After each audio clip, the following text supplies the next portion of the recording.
here's what I think, you know, leaning into things. So people will do that. Dude, I get called an e-beggar all the time just because people choose to support me. Like, I don't ask for anything. And I'll see that shit every day. If I go on a show, by the way, which I'll be on Friday Night Tots Friday, by the way, everybody. Be on Friday Night Tots Friday. It's gonna be an awesome show, so don't miss that shit. But I'll be on shows like that, and people will super chat, be like, "Why do you have this e-beggar on?" And I'm like, "Fuck, I've never asked for money. What the fuck's going on?"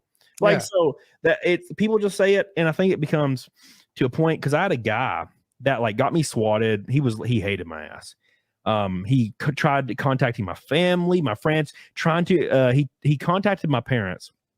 They never responded, but he contacted my parents, and he said he claimed that he was acting like he was a woman on Facebook. He's like a 38-year-old dude that lives in Australia, but he contacted my parents and claimed to be like a 40-year-old woman and claimed that I was messaging their like 13-year-old daughter trying to have sex with her. Jesus Christ. Just trying to like make it look like I was a psycho. And when that didn't work, he messaged my ex-wife and like asked, for some reason thought, because he's kind of dumb. So he thinks that if you get a divorce, it's always negative, which it was negative in my mind, you know, a little bit, but I don't hate her. She doesn't hate me. We're friendly. Right. Yeah. You know, so he messaged her and was like, "How was your relationship with Cody? Like, what happened?" And she was like, "Why the hell is you messaging me? Why is some random ass lady messaging me? Can you leave me the F alone?" And he took that shit and put it into one of those programs where you can like make custom messages on Facebook. Yeah. And made her response to say, "Oh, I've just always chose to not talk about this," but you know, basically put a paragraph under it, like as if she would respond to a random ass dude. Right. Yeah, exactly. And made it look like I beat her and shit. And he put it on Twitter. So I messaged her. Or actually, I think she messaged me. And she was like, "Yeah, some weird person just messaged me asking me about you." And she's like, "Here's a screenshot of what they said." And she told him to F off. So I took a screenshot of it and I posted it on his Twitter as a reply. And he deleted the tweet immediately because he got fucking found out. He's trying. Of course, yeah. So I talked to him through email to make the story a little bit shorter. I talked to him through email and I was like, "Why exactly? Like, look, I don't hate you or anything. I think it's a little weird, but why are you doing this? Like, what is it? What do you?" And he's like, "Well, you don't deserve to make money." And I'm like, "Okay, well, I get that." And I know there's a certain subset of people that are against YouTube or any content creator being monetized. Like, they don't like it. Like, they think it's dishonorable to make money off of your work, which is totally fine. Whatever. It's a weird viewpoint in my opinion, but whatever. And I was like, "Okay, so you're against monetization. I get that." And he's like, "No, like, I deserve to be monetized, but you don't deserve to be monetized." He's like, "Because I speak the truth." And I'm like, "Didn't you literally forge messages and get me sworn? What the fuck? Yeah. You don't understand what the truth is?" And it's because they tell themselves, like, they will tell themselves, "Well, he's a bad person, therefore he probably did beat his ex-wife. So I'm just gonna self-fulfilling prophecy, make it happen." So it looks like, you know what I'm saying? Oh, I'm releasing the truth. Now I did make this up, but he probably did beat his ex-wife. He's a bad person. I hate him. You know, and that's what these people think. And he eventually got me swatted, got the FBI involved, and YouTube came down on him and he deleted everything, every channel he owned, everything, and he disappeared forever. Now he does pop up every once in a while on a new account, and he'll say the same shit he said 3 years ago that no one cares about. Like, real quick, I made a GoFundMe because I wrecked at Daytona a few years ago. And I was like, I guess I'm done racing. It's just too expensive. And one of my buddies and my dad was like, "Fuck it, dude, make a GoFundMe. Like, fuck it. Who cares? Like, if people want to support you, let them support you." And I was like, "You know what? Fuck it." So I made one and it got funded in 2 days. And it was like $11,000. And I was like, "All right, cool." So I got my car fixed and I was like, anything extra past how much it cost, I'll put towards my brakes on my car because my brakes were shit.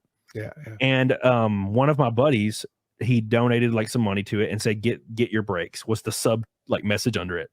And I was like, awesome. And that dude for years goes back to that and it's like, why did you steal money to fix your car? And I'm like, what the fuck do you mean steal money? Like, God damn it. Like, that doesn't make any sense to me. It's so silly. And I'm like, dude, people choose to support. They don't have to. And the fact that they do, I'm still blown away every damn time. Every time I hit Naked Snake, every time I hit Fight Milk, I'm like, I can't believe this should happen. I get off my stream and I'm excited. I go hug my dog, kiss him on the face, fall down the stairs. Twice that happened. Broke my pinky in half because I fell down the stairs because I had such a good damn stream. Like, I was like, damn, this is a great stream. Ran down the stairs, fell down the stairs, and I was like, oh wow, I'm fine. I didn't get hurt. And I look at my pinky and it's pointing the other way. And I was like, oh. So I held my breath and I snapped it back into place. But you know, it's crazy. I can't believe people do it. And there are people out there like DSP that's like, I'm going to end the stream if you don't give me $100. Fuck y'all. And I get that. That's a little shitty. It's a little shady. I totally get it. But to call anybody that makes any kind of revenue on YouTube an eBay, I mean, there's people that make $20 million a month on YouTube, and they're not called players. And like, think about this: Logan Paul, Jake Paul. Yeah, they're multi-millionaires. They're set for life. People still donate to them. People still give them money. Why, if you're going to be mad, why would you be mad at Camelot making the amount of money he makes when Logan Paul is selling millions of dollars worth of merch? Logan Paul is a multi-millionaire, owns several small businesses, and is still letting people donate money to him. Yeah. That's where you should be mad if you want to be mad at anybody. You shouldn't be mad at that either.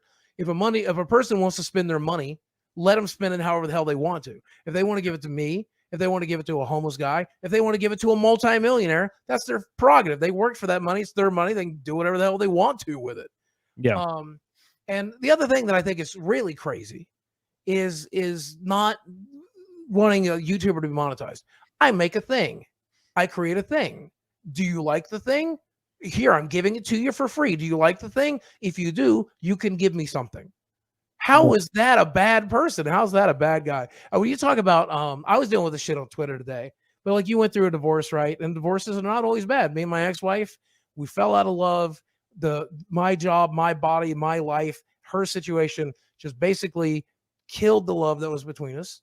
There was no abuse. Nobody screamed at each other. Nobody hit anybody. None of this shit happened. We just didn't like it. I mean, every relationship, the end game kind of sucks. It does. But it certainly wasn't abusive or anything in that neighborhood.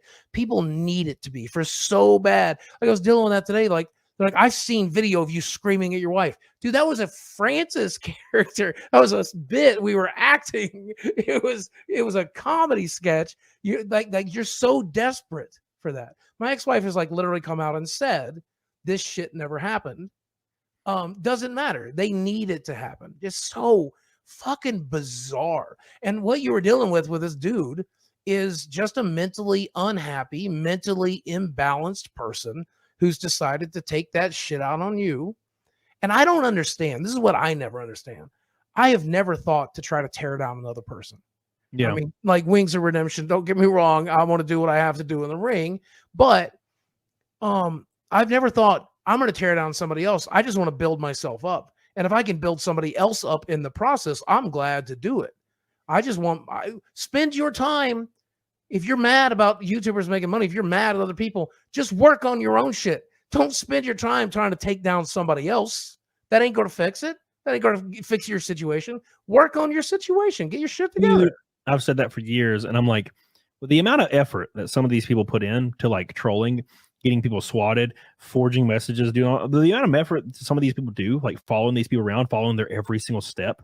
Yeah. You could probably be pretty successful as a content creator if you put that much energy in, but for some reason they don't. It's really weird. It's the crabs in a bucket thing.